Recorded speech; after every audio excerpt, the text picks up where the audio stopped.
Flex ko lang yung order ko kahapon, Thursday, ayan. Umorder ulit yung sa Commission and Audit sa Quezon City. So ayan ang order nila kahapon kasi may meeting. Hindi ako nakapag-post kahapon dahil sobrang busy talaga kaya gabi na kami nakauwi. So ayan ang order nila kahapon. Ayan, order yan ng Commission and Audit sa Quezon City. Thank you Sisi sa pag-order ulit at sa pag-offer ng mga products ko dun sa mga bossing mo at sa mga ka-office mate mo at sa iba pang katrabaho. Maraming salamat Sis Miaka.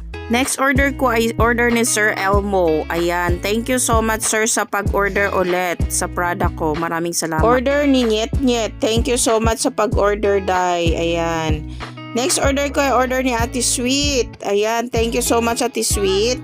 Ayan, next order ko ay order ni Caris. Next order